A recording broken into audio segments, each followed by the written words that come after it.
Welcome, everyone. Thank you so much for coming. My name is Susan Scorbati, and I'm the director at the Elizabeth Coleman Center for the Advancement of Public Action at Bennington College. And we are so honored tonight to have a town hall with our Senator, Peter Welch. So I'm going to turn it right over to the president of Bennington College to introduce Senator Welch, who will then turn it over to Senator Campion and Senator Welch to begin our town hall. Thank you. It is my great pleasure and honor to welcome Senator Peter Welch to Bennington, to Kappa. I actually saw you, what was it, like 2 weeks ago. I came down and visited him in Washington in his offices, and I have a picture to prove it. Thank you for the picture. And, he and his staff were so welcoming and so thoughtful and listened so well that I'm sure that anyone who goes down will get the same reception.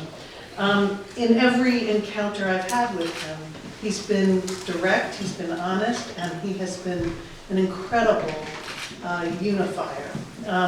So he has also paid a lot of attention to Southern Vermont, and we know that isn't always the case. With seemingly endless energy, he represented Vermont's interests and paid attention to Southern Vermont when he fought for the creation of an equitable food system and really supported the work that is being done here in great partnership with the community market and the Bennington Fair Food Initiative. So thank you so much for that. Really nice.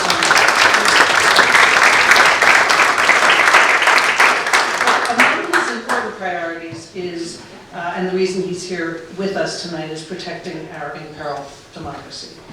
He wants to unite seemingly irreconcilable sides and identify issues that will unite us. So and I think it's fitting that this is happening here at Kappa because we are dedicated to the advancement of public action.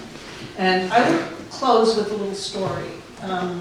Peter, you will meet somebody who you met many, many years ago, who is somebody on our faculty and a dean also, who took Spanish with your wife. Really? Yes, and apparently toured the high school, toured you around high school. So I will introduce you to Thomas Letty Cecile. Where is he? There he is, right? So we have much in common, and he said that he said Margaret was a fabulous teacher. So thank you so much. Thank you. Thank you, Laura. And yes, I will say hi to Margaret. I don't know, were you in the yurt? Yeah. All right, so Sharon Academy, they had this yurt that was totally disconnected from anything else, and that's where you learned Spanish, and Margaret taught it, so I'll tell her that you survived and are doing well. I am so delighted to be here. Laura, thank you so much for that introduction, and I so appreciate the work that all of you here at Bennington College are doing. And it's wonderful to be here with my friend Brian Campion. You are my ideal of a senator, okay? Brian Campion is the greatest. And I mean that sincerely. You know, there's something very special about our Vermont legislature. And they're totally connected. They're of the community. They believe in democracy. They actually think they work for you.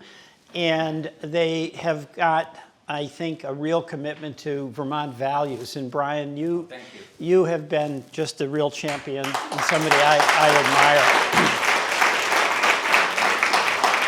So mainly this is going to be a question and answer. I want to hear from you, but I'll just give a quick report. You know, I served in the House, as you know, for 16 years, spent a fair amount of time down here. I'm really happy with the things that you've done here at Bennington College and in Bennington. It was a humbling experience for me to succeed Senator Leahy, who has been really a giant in Vermont and in American politics. In fact, his first campaign, I was a public defender in White River Junction, and I volunteered on his first campaign. Can you believe that? And 48 years later, he walked, no, this is a kind of a sweet Vermont story for me. 48 years later, he walked me down the aisle when I took the oath of office to succeed him. Isn't that something? And Talked to him yesterday and told him I was coming down here, and he sends his best wishes. You know, Laura did mention, we'll talk a little bit about this. Number one job is to defend our democracy. None of us thought January 6th would happen. I was in the building when it happened. I was 30 feet from where the shot was fired. I was there when the mob was trying to break the doors down and actually shattered the glass. And even as I was there, even as I heard the shot, even as I saw the glass being shattered, even as I saw these people I talked to every day who were plainclothes officers and had their guns out, and the last thing in the world that they wanted to do was have to use it, even as all that was happening, even while I was experiencing it in real time, I didn't believe it was happening. I just kept saying, Peter, this is not happening.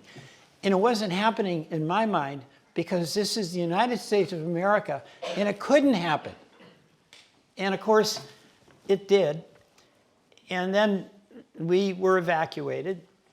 And as depressing as that was, when we returned at 3 in the morning to do what was just a functional responsibility of having the office of member of Congress or in the Senate, we had so many of my colleagues voting against certifying as president, the person that the people of this country had elected. That's when it was the most depressing to me. Our work now is to make sure that we protect that democracy. And why do we protect it? It's not just because it's been our birthright and we revere many of the people who stood up and defended it through generations. It is the tool that we need to resolve really challenging conflicts about environmental justice, about social justice, about equity, about inclusion, about how we have a healthcare system that is much more in service of everyone. All of these extraordinary challenges that our society faces, it's the work of a democracy to give a seat at the table to everyone who's going to be affected so they can have a voice in what the decisions are, and that there can be an ongoing conversation about what changes we have to make if we got some of these things wrong. So that's what's so vital about us making certain that we protect our democracy. It's a jump ball right now. I think we've made enormous progress, mainly because of the American people. In my mind, this last election was not so much Democrats winning the hearts and minds, but it was the people of this country, by and large, repudiating those who were a threat to the democratic tradition. And that's why I think the Democrats kept the Senate, and I think it's why we nearly kept the House. But it's still very much in play in Washington. And your delegation with Becca and with Bernie, we are really committed to what I know you are absolutely committed to here in Bennington, and that is the preservation of our democracy. So I'll stop there and turn it over to our moderator here, Senator Brian Campion. Well, thank you. Thank you for being here. I know my colleague, Senator Sears, also wanted to be here. He sends his regrets, as do the House colleagues. You know, it's sort of crunch time up north, but so they send their regrets. They've got a J-O-B, you know? I thought I would kick it off actually with maybe what's on a lot of people's minds, and that's what happened in New York today with former President Trump. And just have you tell us what you're thinking about that, your response, maybe just say a few words. Sure. Number one, it's a very sad day in our country. It's the first time in the history of our country that an ex-president has been indicted for felony crimes. Never has happened before. So that's a sad day. There's also the principle that all of us know is absolutely essential, and that is nobody's above the law. And that's what's going to be played out now. I don't have a comment on the trial. It's in the judicial process. I think President Biden, who refuses to say what he thinks, is right, because at this point, it doesn't matter what he thinks. It doesn't matter what I think. about the particulars. This is now in the judicial process. The grand jury has spoken, the indictment's been filed. Former President Trump is entitled to a fair trial, and that will be in that courtroom, and the decision will be by the jurors who are selected and impaneled. So let the legal process work its will. So tonight's going to be about all of you and all of your questions, but I did want to ask one more. Number of different colleagues know that I'm down here, a lot of different things on our minds. One thing as the chair of Senate Education that we are grappling with, and this is more of I think some of our other teachers and principals who are here could talk a little bit about it as well, is school infrastructure. Our buildings are in tough shape. A lot of them need not only renovations, but some of them need to be raised and rebuilt. We need 21st century schools. We need places that are safe. We're the first in the nation now to test all of our schools for PCB. We did a lot of lead testing in water a few years ago, mandating all of our waters be tested.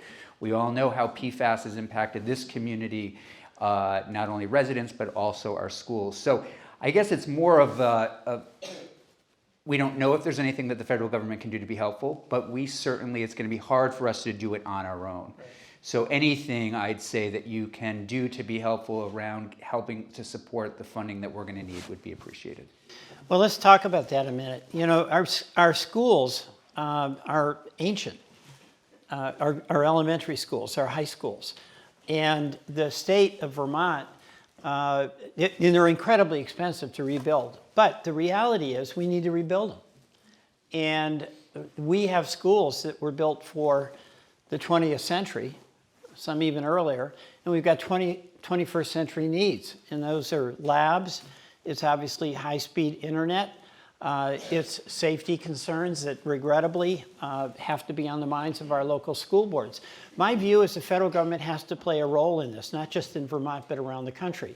And a couple of years ago, in one of the earlier versions of the infrastructure bill, we had significant funding for aid to local communities to help them build the schools of the 21st century. So I continue to support that. I think that's got to happen. And I just came from Winooski earlier this morning, where they are doing a major renovation, and we're opening it up today. And there was some significant federal help in the form of a $28 million loan through the Rural Development Corporation at 2.5%. So bottom line here, Brian, I believe the federal government has to play a significant role in helping local communities where, especially in Vermont, where we have incredibly high property taxes, adding to the expense to the local property tax payers is asking them by and large to do something that they can't do. So I will really support that. We've got a tough situation in this Congress because we've got a House of Representatives, being candid, and you know this. They are doing two things right now. Number one, culture wars that just never stops. And then number two, they've got some kind of funny math going on where they think they can cut the federal budget by 70%. And it won't make an impact on local communities, and they're threatening to default on our obligation to pay our bills or shut down government or both. So the politics of the moment are not particularly favorable to Bennington getting some help this Congress, but the reality of what our communities in Vermont face about school construction expenses is not unique to Vermont. It's around the country. And the federal government, in my view, has to play a significant role in helping our communities build those schools. So thank you for your advocacy. So if anyone has any questions, feel free to raise your hands. And Susan has a microphone, I have a microphone. I'm just going to follow up on that one as it relates to schools and talk for a minute just about, and hoping you would, about school safety. So the state Senate just passed a school safety bill, trying to make our structures and what happens in those structures as safe as possible. But we know the real issue is firearms, and there being too many of them. And wondering if you think we're any closer to a nationwide firearm sort of regulatory process. Well, number one, you're talking about school safety. How about making certain that you can't come into schools with AK-47s, all right? School safety starts with making those guns unavailable. I support as our delegation does, a ban on assault rifles. I mean, it's astonishing. Do you remember what happened in Fairhaven?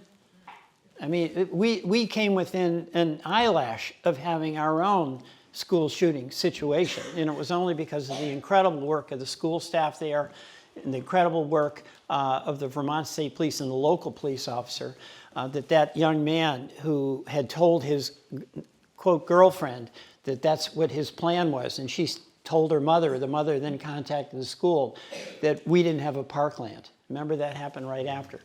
So we've got a huge problem in Congress on the split and divide on gun safety. You know, essentially, I don't want to sound partisan here, but this is the way it really is. The Democrats are in support of the gun safety measures that President Biden has supported, okay? We don't have the votes. We don't have them in the House right now with the Republican majority. We don't have them in the Senate with the 60-vote rule, okay? But I am committed, Beck is committed, Bernie is committed to doing everything we can on gun safety. And it's gotten worse, not better. You know, when I first started out, I was in the House for 16 years, as you know.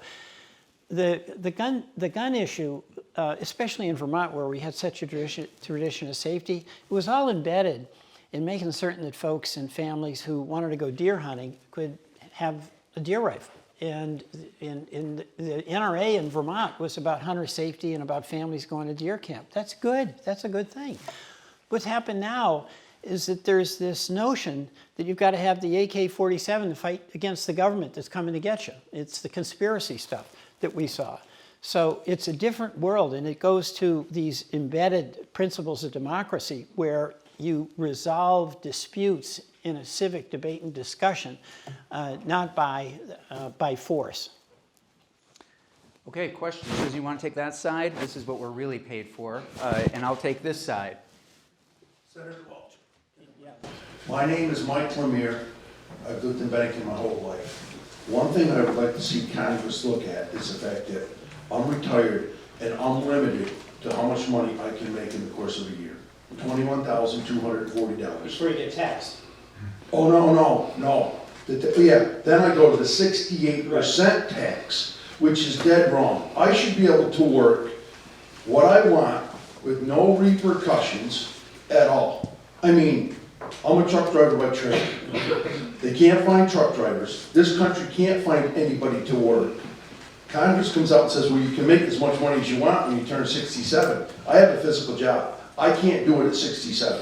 I just wish Congress would look at that. I'd be paying more into taxes, more into Social Security, but the penalties are so severe. You mean on your Social Security? No, if I go over $21,240 this year. But it comes out for your Social Security. Right, 50 cents on a dollar. Nobody is going to get out of bed to go into 68% tax range. Now, I mean, I feel bad if somebody's got to help their kids get through college and they say, hey, Mom, Dad, we need money. We can't help you. No, you got an incredible point. You know, first of all, let me directly answer your question as best I can. I support giving you some latitude to do the work without getting hammered that much and make it not a realistic decision. Because you've got to pay your bills, and more of our parents and grandparents a lot of our grandparents, because of the drug challenge that we face, are raising kids. I mean, the people I met in Vermont that I have more respect for and admiration are some grandparents who were looking forward to a cruise. They were going to finally spend a couple of months avoiding, you know, these winters that we don't like, and suddenly they've got 2 young children at home that they're raising, and it's so admirable. But you know what? They need money to do that, and they need money for other things. So I support that. There's a Social Security issue that is about the solvency of the fund. Anything we do that adjusts the benefits, which I support doing, we have to figure out a way to pay for it, and I think we can. And one way would be raise the cap. Well, raise the cap. Also, one other thing you can do, the top cutoff is like $164,000 a year. Right. You make more than that, you pay nothing in. Okay, the people that make more than $164,000, just at least charge them half of what the normal person gets. No, that's raising the cap, and I think you're right. Just because they say in retirement you don't need as much money. Well, I retired when inflation and all that hit, and you just get squeezed. from every which way, and you can't do anything. I think you speak for an awful lot of Vermonters, so I thank you very much for that. Why don't I jump back here to Bruce? Go back and forth a bit. Thank you. Bruce Lee Clark. In the last 4 years that I've been sitting on the Bennington Select Board, we've had an issue that has come before us, which I've considered to be a federal issue, and that is the parking and moving of tanker cars, railroad cars, near homes, near houses. The issue is one of safety. We've seen I'm a rail buff. I love railroads, but we've seen what can happen, the negative issues that can happen, and I'm worried about those particular tracks. And we believe that we can't do anything about it because it's a railroad, and railroads are federal. So what, if anything, can you commit or suggest regarding the parking of tanker cars filled with highly flammable gas? Well, thank you. Number one, in my experience, railroads are pretty arrogant in how they've dealt with the communities through which they travel. You know, I mean, I say that because I lived in the White River Junction area, a lot of railroad town, and the town was just trying to determine safety questions like you're talking about, but also civic building issues where the railroad had this right of way that was granted essentially by you and me, by taxpayers, and they regarded themselves as not requiring to answer the phone, right? And it just drives me crazy because we're going to have a revitalization of rail and of communities. There's got to be a two-way street in cooperation. So that's number one. Number two, what happened in East Palestine really is reflective of what has happened with deregulation in this country. The railroads were successful lobbying against regulation, and they adopted a just-in-time scheduling model where the investments they made in safety diminished, and what they did also was reduce their workforce by like 35%. And what happened ultimately, and why was that? It was to increase profits in the railroads, and they have been incredibly profitable since the deregulation happened, even as safety went down, even as cooperation with local leaders like you diminished to the point of non-existence. And then, of course, we saw what happened in East Palestine. And you know, the head of Norfolk Southern was in our committee, and I asked him the question, hey, I said, I understand you all have this plan to spend $3.4 billion of your profits on buying back stock, which is really good for the stockholders, really good for that executive I was talking to. I said, you ever given any thought to holding back on spending that money until you straighten the situation out in East Palestine with these folks whose home values have declined, et cetera? So we have legislation now that Senator Brown and Senator Vance have sponsored. They're the two senators, as you know, from Ohio, that would restore some safety measures. And I'm going to have to look at that to see if it would deal directly with the ability you have to get answers. But that legislation does have notification requirements to local leaders about what freight is being hauled, okay? You are entitled to know that. You're entitled to know that. So we'll get back to you with further details, but thank you. My name is Barbara Trueweber, and I have a slightly different kind of question. I appreciate the sort of micro issues that people have, but I want to talk about the structure of the government, because a lot of us think government doesn't work very well anymore, and can get pretty upset about it too. So my observation is that Congress doesn't work. At least it doesn't work very well. And when Congress doesn't work, I'm talking over the last 30, 40 years, power creeps into the executive and into the Supreme Court. So we're taking our conflicts into the Supreme Court rather than into the political arena. Right. And the management of the government then goes to the executive.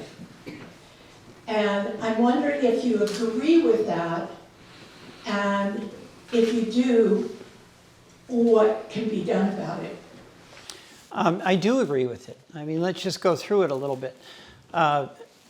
These wars that we had, Iraq and Afghanistan, nation building in Afghanistan, unlimited authority transferred with that authorization for use of military force. I was against the war in Iraq. I was against nation building in Afghanistan.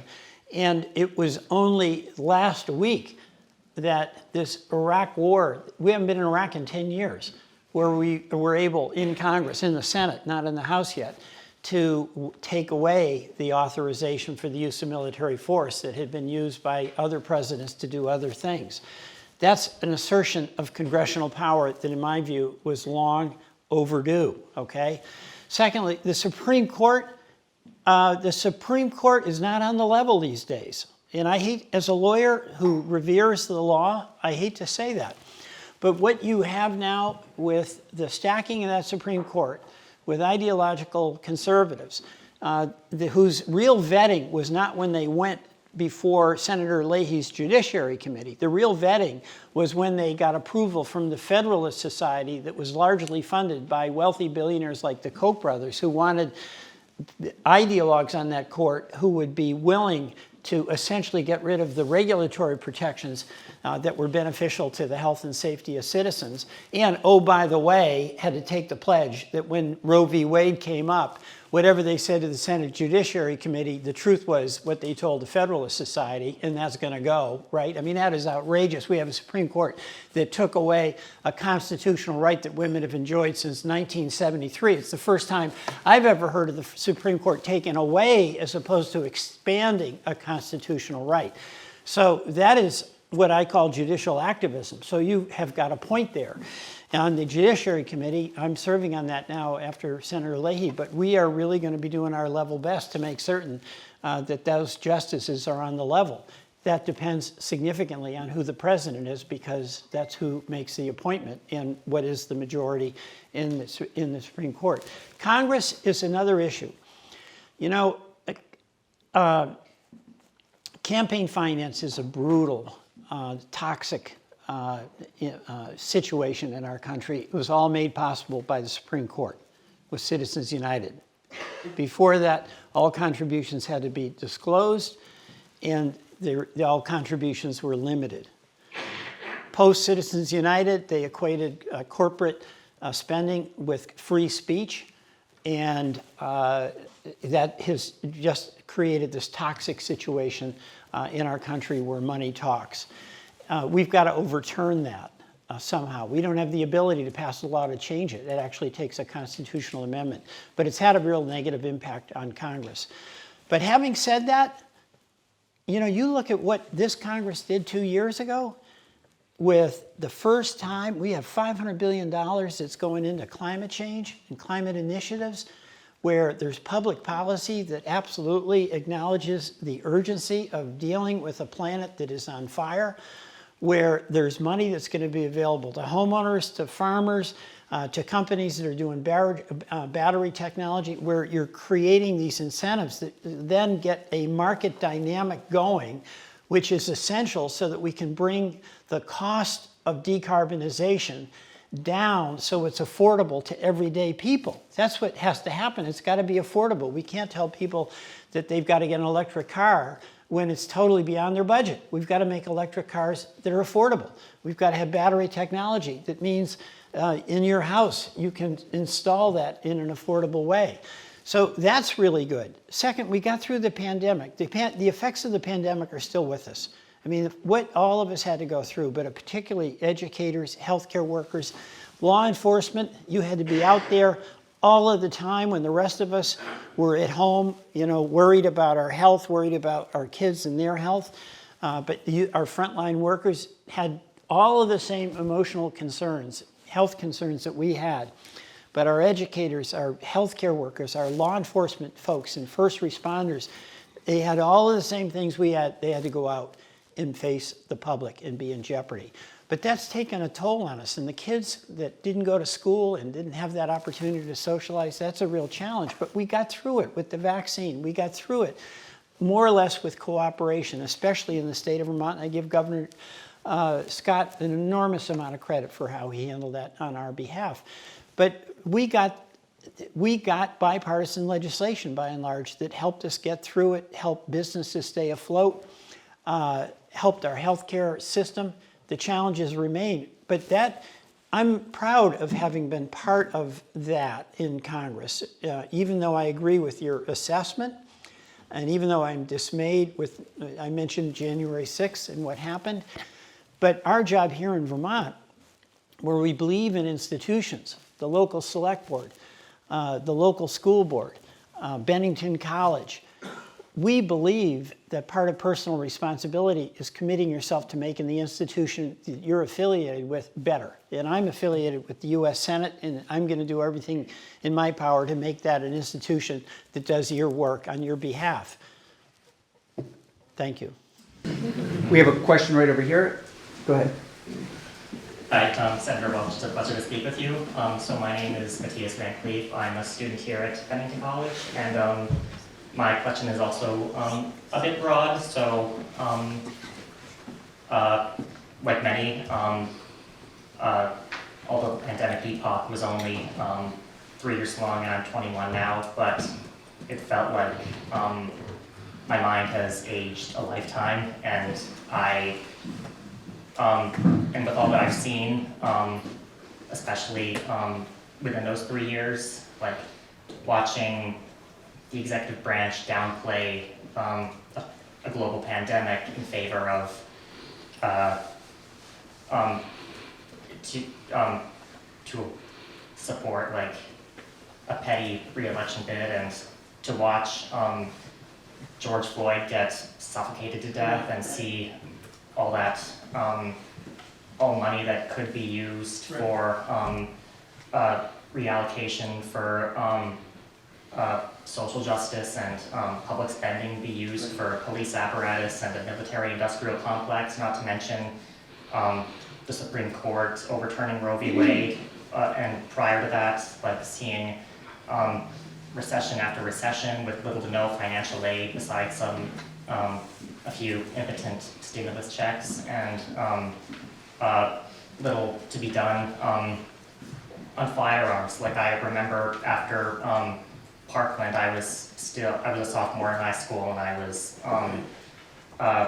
mortified to go back to school. And although I feel safe here at Bennington, I feel for the kids attending school now. And like as a Supreme Court and Congress, I worry that they won't stop with Roe v. Wade. Like Clarence Thomas alluded to taking away Medicaid and,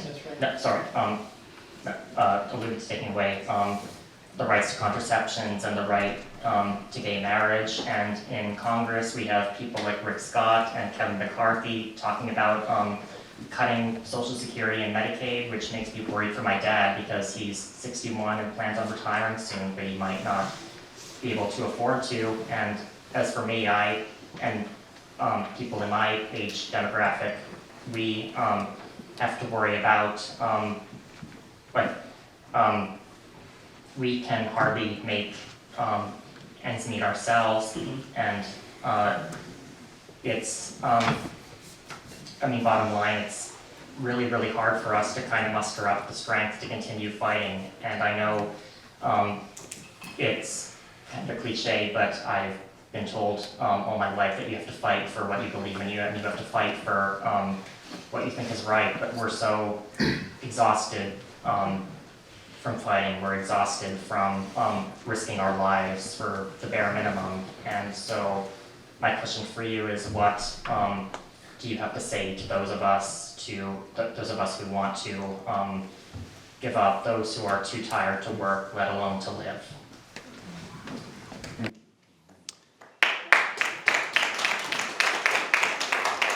You know, that's a profound and very accurate, and completely non-exaggerated expression of the reality of the world into which your generation is coming. And I worry about that for my kids and my grandkids. But you just listed a litany of things that are true. And the question of how to deal with it, it's partly political, but it's also deeply personal.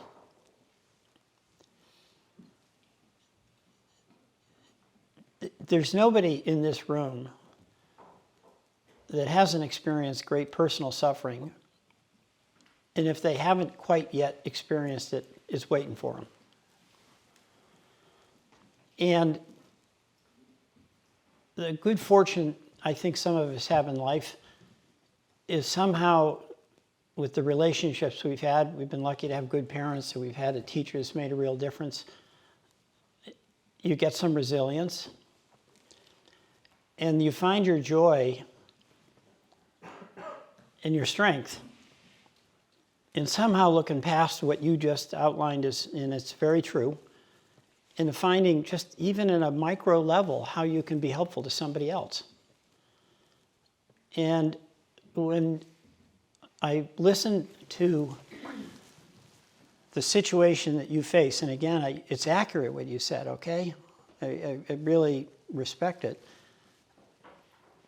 There's a question that I can't answer that only you can answer. How can you act in a way that's going to make you feel like a good, whole, productive, contributing person, acknowledging the truth of everything you said? The odds are against you, or against us. And, you know, I get inspiration when I, you know, think of like my mom and some of the things she had to contend with. When I meet some grandparents here in Vermont who worked really, really hard, and suddenly they have this tragedy of their grandchild having a mom or a dad who's totally addicted and totally dysfunctional and even committing crimes. And they have to make this decision, and they embrace taking on the incredible responsibility of raising these young grandchildren there. So, you know, if one of the reasons I think it's so wonderful that you're here in Bennington is that you can share this and not be isolated in your observation about this and your assessment of it. Okay, so you've got some, hopefully a safe environment, you used that word, where you can share that. But the challenge is you got to get through that. Not you, but all of us have to get through that. And there's a real element that's deeply personal in making that decision. And I've just found that in tough times in my own life, getting up and facing the day was the only way to go. And I felt better. And again, I think of some of the folks in front lines with COVID, all right, who had to go out into the public when all of us were terrified that if we went out, we could die. That's how it was in the beginning of COVID, all right? But you embrace the agency that you have as an individual to be able to make a difference, even if it's just for your next door neighbor, even if it's for your little brother or sister, even if it's for a classmate who's struggling. And there's some joy in doing that. There's some joy in doing that. So there's the political reality of what you just outlined. You know, when I was growing up, it was the Vietnam War, and I had kids in high school who were going off. They weren't going to college. They got drafted, and they never came back. And I grew up when, you know, we believed everybody should have the right to vote, and black people in the South were systematically denied the right to vote in the civil rights movement. I met Martin Luther King when I was a young man. And, you know, a year later, he was shot. And a lot of my contemporaries were in despair about it. What can we do? Well, that's where it comes to just reaching deep in yourself. You know, what kind of person do you want to be? Can you be clear-eyed about the challenges? Can you even be clear-eyed about the injustice that's around you? but have a bounce in your step to try to make a difference. And again, I mentioned Martin Luther King, but what so astonished me about him was nobody suffered more, it was in more danger than somebody like Martin Luther King, right? He had two qualities that were so admirable to me. One was he accepted people. He was accepting. Even people who persecuted him. He had a capacity to step outside of himself and try to see where they came from, even if he was condemning the behavior that they were pursuing. And he had a lot of love in his heart. It was just really powerful. Forgiveness. So, you know, that's the kind of society we want, because we need each other. We all stumble along the way. We all need forgiveness. We all have to be in a position to forgive. So you've outlined it. I don't know how you're going to resolve it, you and your colleagues, but I admire you for your clarity of thought and your acknowledgement you're in a safe place here in Bennington, and all of us wish you and everybody in your generation the best. Thank you.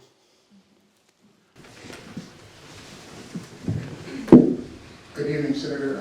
Clark Adams, Bennington. Two parts. Number one, thank you for being here. I really wish that you were, and the rest of the congressional delegation, were frequent visitors to the Bennington public at large. But a couple of things. Let me tell you something, you're going to get sick of me. Looking forward to that. My wife said I look forward to the opportunity to interact with you and all our elected officials, and for you to hear what's important to we the people. One of the things that's very important to me, I retired here to Vermont about 2 years ago. I've been traveling in and out of Bennington since the 50s as a small child, and I really love Vermont. And I came to retire, that's where I came to. But of late, something that really bothered me, and it's the illicit drug trade and gun trade that is rampant in this area. I've been talking to people and researching, and I even sat down and spent probably over 2 hours with the local state's attorney. And she brought up something that I heard from the previous federal attorney, that there's a true disconnect between the U.S. Attorney's Office and the local prosecutors in pursuing prosecution of drug dealers, interstate drug dealers, and gun traffickers.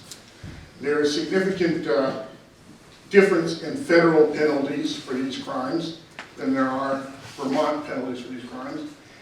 And I was taken aback by her point blank saying she can't get the U.S. Attorney's Office interested in making Bennington County, a place that criminals, in particular drug dealers and gun runners, don't want to come.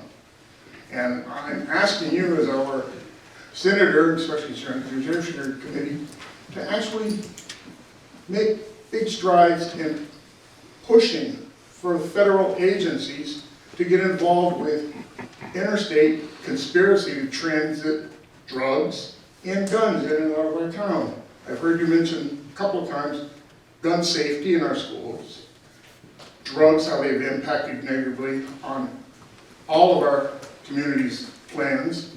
And I'm asking you, I'm begging you, please use the full force and authority of your office to push the various alphabet agencies of the federal government to come to Bennington and eradicate the scourge of gun and drug traffickers in this town.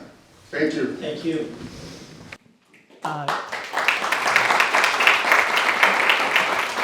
Well, you know, I think you speak for everybody on that. You know, I was talking to Chief Doucette when I came in. He told me there's been 22 shootings in Bennington.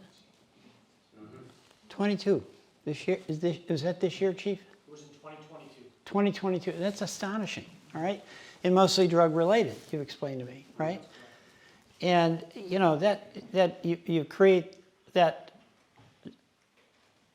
You're not safe out on your own streets, and it creates a fear. It leads to incredible damaging situation in the community. And you've got, you've got a police force here that I was talking, as I mentioned, talking to the chief, you're down 8 officers. And that's a combination of reasons, because a lot of departments are, the staffing in our law enforcement, the staffing in our hospitals, staffing in our schools, post-COVID is really, really, really tough. It's a nationwide problem, not just in Vermont. At the federal level, my role is to be supportive of law enforcement agencies and our drug enforcement agencies, primarily with funding and also cajoling. But what I found is that with the law enforcement folks, you don't need to explain to them how bad drugs are. I mean, this is their day-to-day life, and they deal with very tough and oftentimes extremely dangerous situations. But you've got a problem here that, especially with fentanyl, and is that a big new development here? Yeah.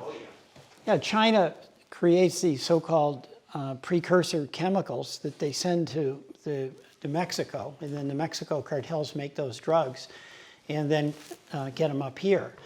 On the federal level, I was with a bipartisan group meeting with the president of Mexico just 2 weeks ago, and we were urging him to deal with China to get them to crack down on the export of these precursor chemicals that are used by the cartels in Mexico to then manufacture the fentanyl. And then it's my job to try to make certain that our Border Patrol, Customs and Border Patrol, have the equipment they need to be doing the screening and to keep as much fentanyl out. It's also to be supportive of the treatment for our young folks, and it's not just young folks. And by the way, it's not just low-income folks. It's anybody who got hooked on a drug to provide funds for treatment and do that very hard work that can only be done at the local level to help tamp down the demand, because there's a supply issue.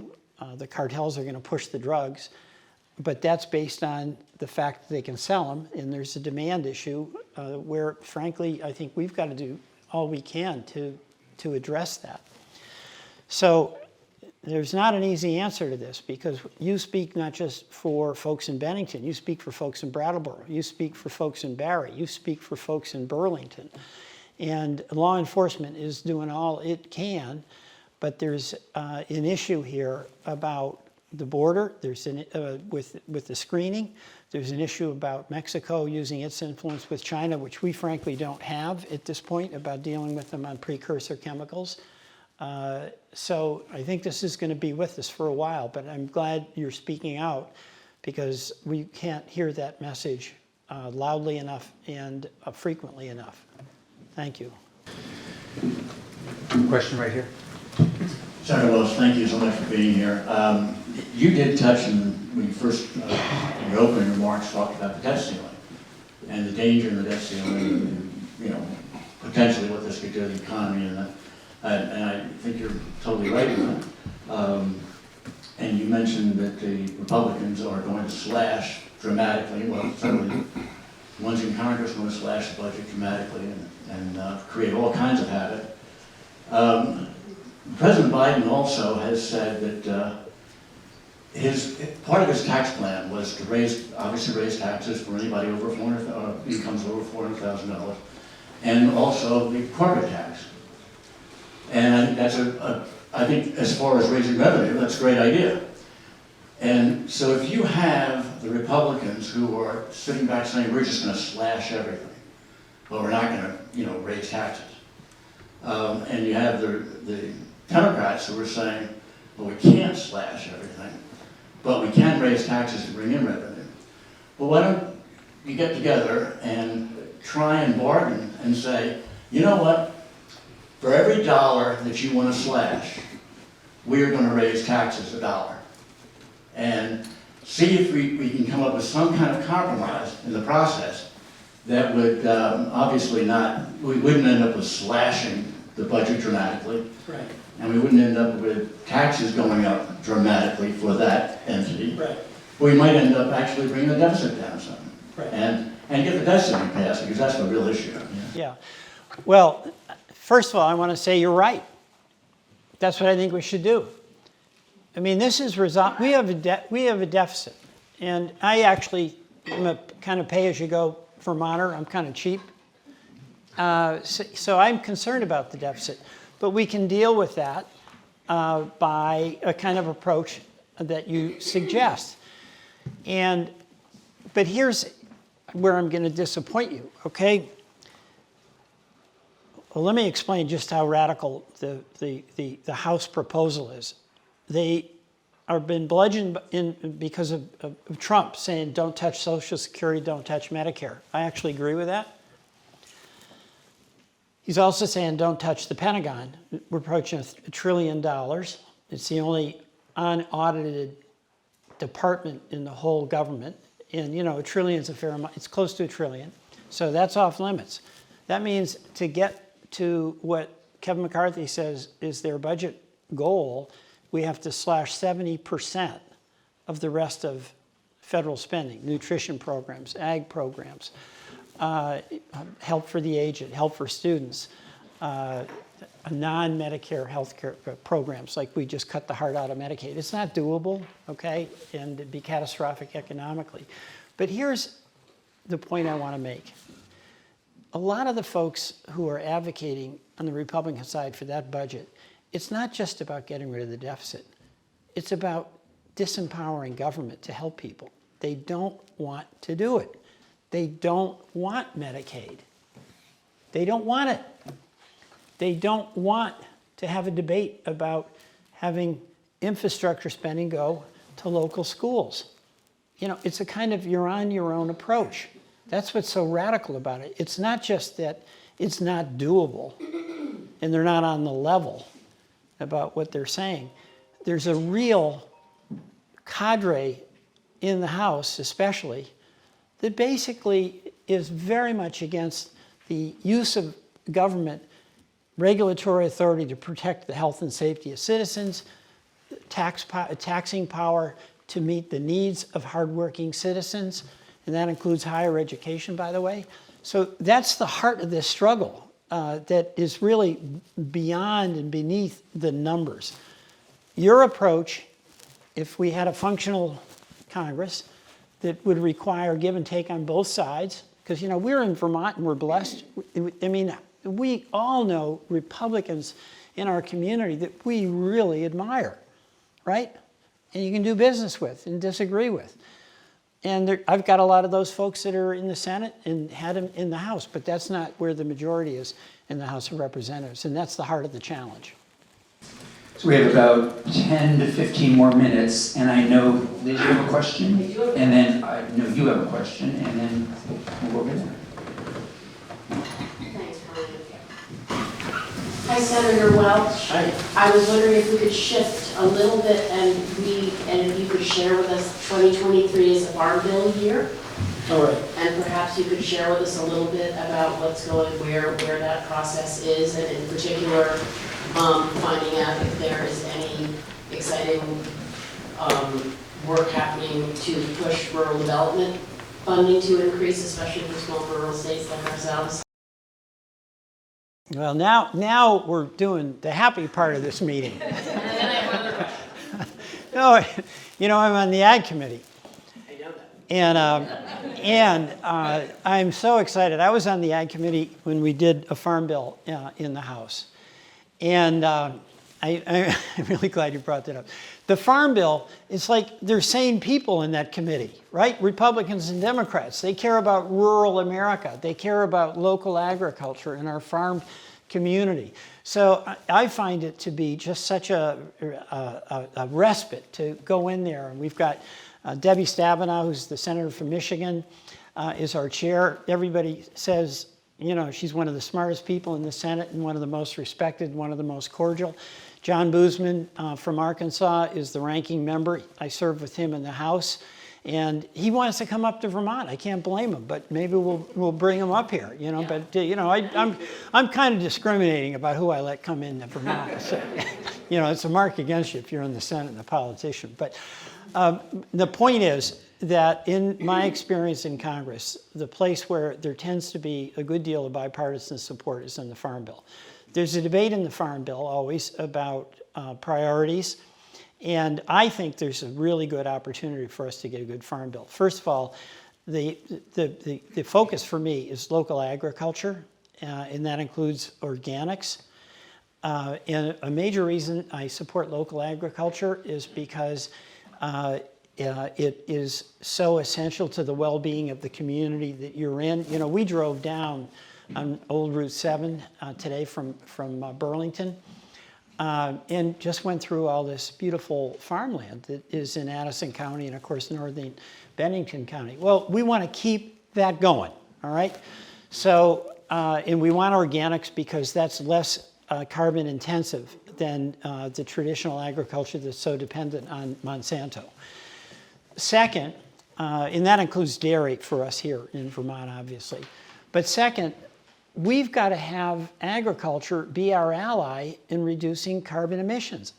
And in order for that to happen, we can't impose just ever more regulations on farmers. We've got to make it profitable for them so that they have the option, affordable option, of changing some of the practices that are more carbon intensive to some that are less. So they've got to be our allies in that. But we've got to make them our allies and make it possible for them to have a feasible option. So that's really important. A third area that is really important to all of us, we know, is the nutrition program.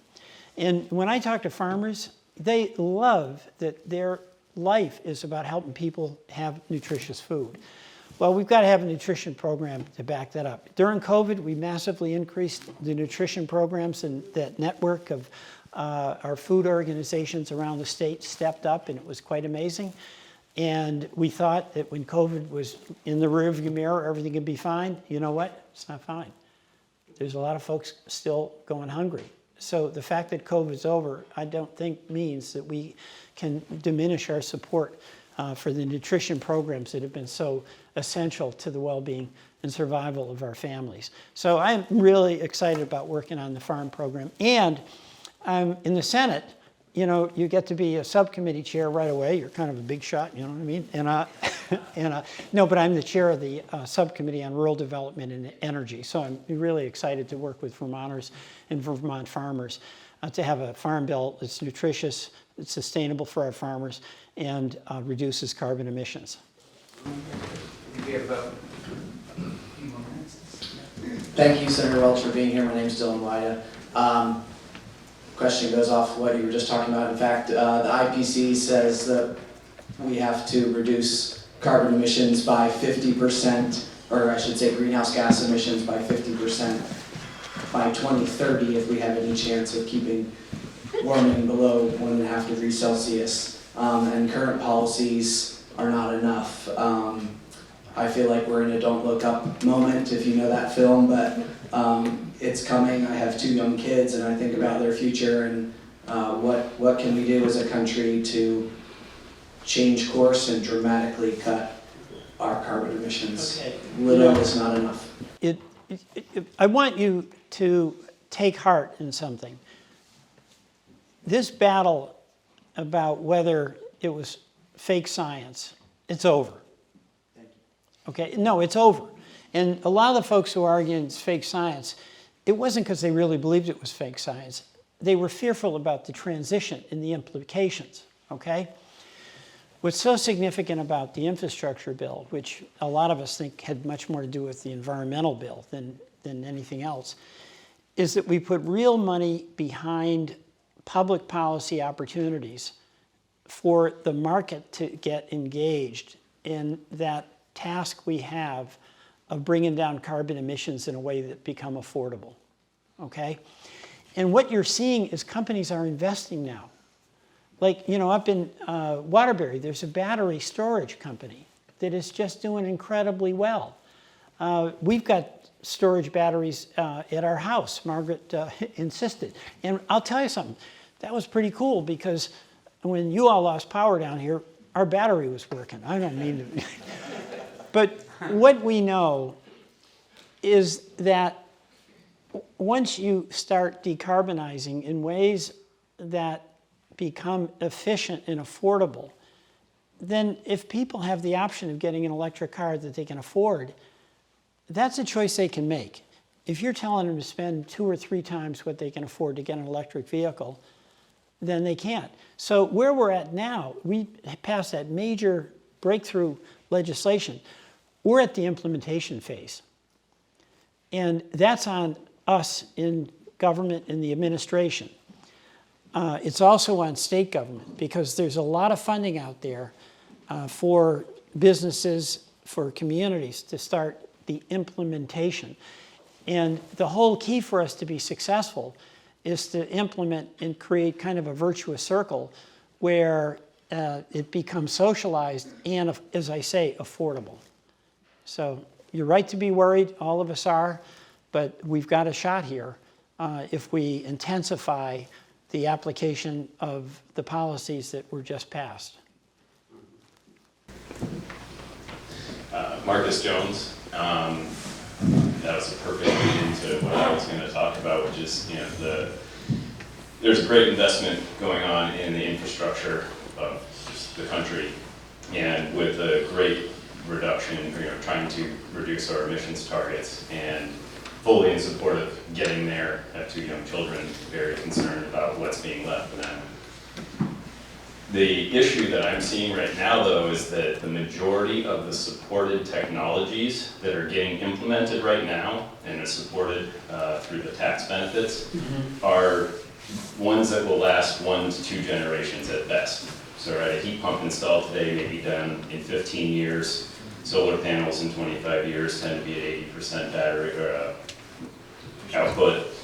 Batteries may have a 10 to 20 year lifespan at best. So if we spend and invest heavily right now in technologies that reduce our targets, our emissions, but in 25 years when we're trying to be at that ultimate goal in 2050, if everything we implement today is falling off the radar at that time frame, and we're not looking at multi-generational solutions that exist today, right? The appropriate technology exists today that we can be implementing solutions that last for 4 or 5 or more generations worth of value, and not at a crazy additional expense. And that's what Vermont Energy Investment Corporation and Efficiency Vermont were founded on, is the implementation of appropriate technology.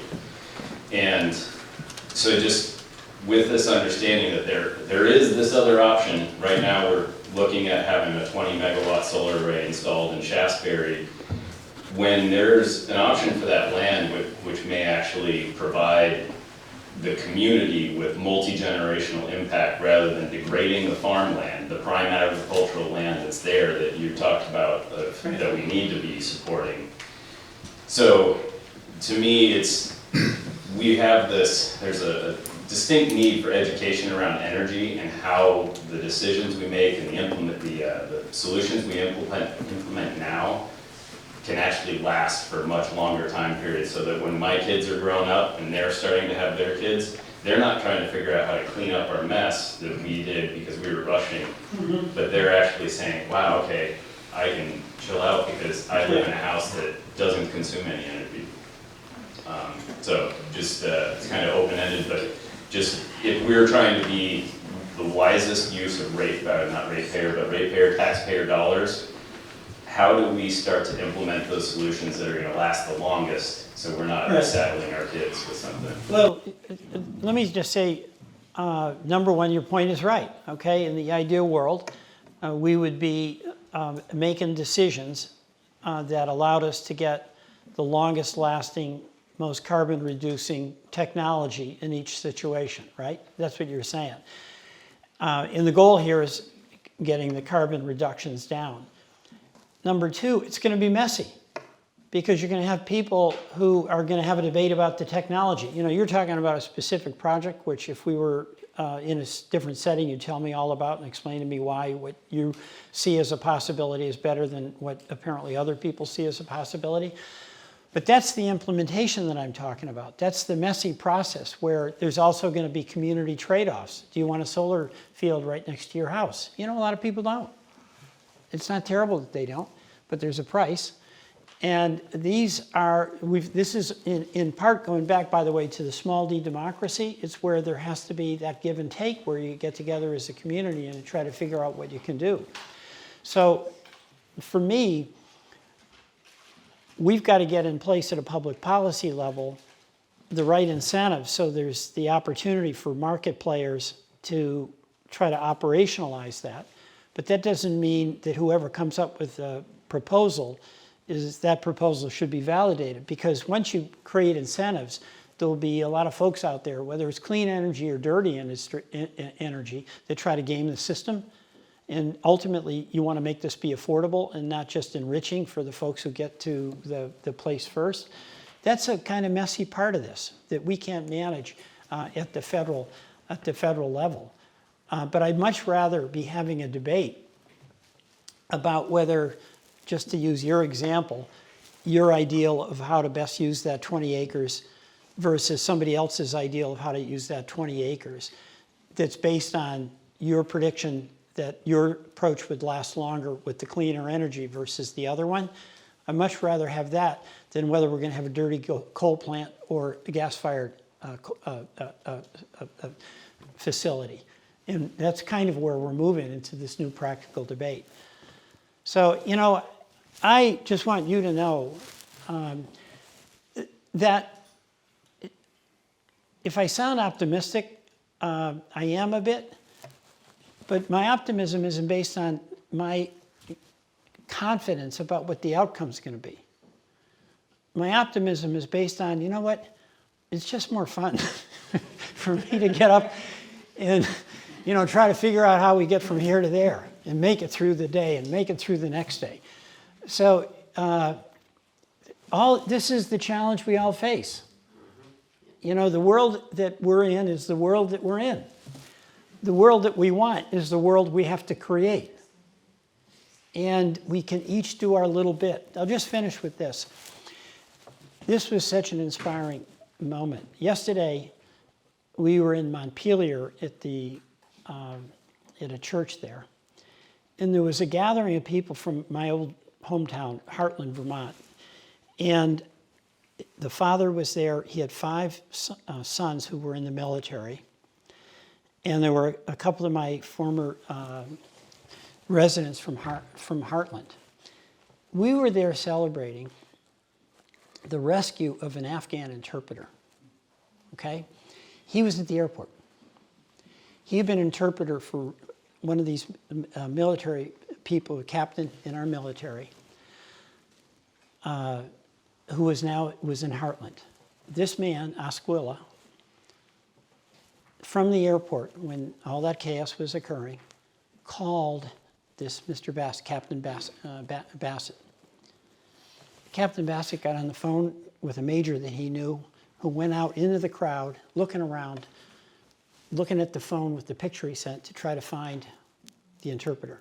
And you know the bond between our military folks and the interpreters who saved their lives in so many cases. It's just incredible. And they found him. The major brings him in on the other side of the wire. And then what? What do you do now? How do we get him on a plane? And they called these other 2 people in Heartland. They called my office. We had no idea how to do it. And then finally, we got him out. He got on a plane and he's back. His wife is in another part of Afghanistan. She's there. It took us 18 months. She was with him yesterday. Okay? Is this unbelievable? And think of this woman. She would have been in Afghanistan with that god-awful Taliban. And she's now in Montpelier, Vermont with her husband, right? And the thing that moved me so much was how so many people in Heartland, without having any idea of how possibly any effort they made could result in success, decided to plunge in and do whatever they could. And that was in a situation where they knew that even if they got this one person out and his wife, there were thousands, hundreds of thousands who'd be left behind.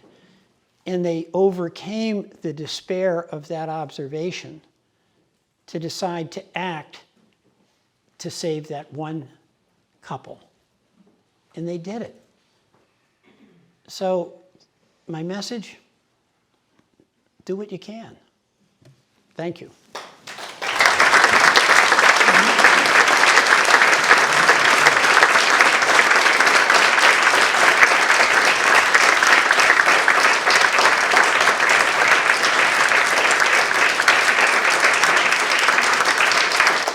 So, final word. First, before I thank Senator Welch, I do want to recognize your incredible staff, because as you can imagine, we call Rebecca a lot, who helps us out with all sorts of things. Ryan is amazing with helping Bobby Starr and I navigate anything related to milk prices and agriculture. Your entire team is really remarkable. So and in part of that team, I also want to recognize your wife, Margaret, because I know it's hard having a spouse in politics. Well, Margaret was in politics. She served with many of us, but she too is a remarkable partner, I'm sure, in all of this work. And then second of all, I just want to say, I think we all know what we're going to be saying at the reception and tomorrow at breakfast, and that is, we are damn lucky to have Senator Welch. So thank you.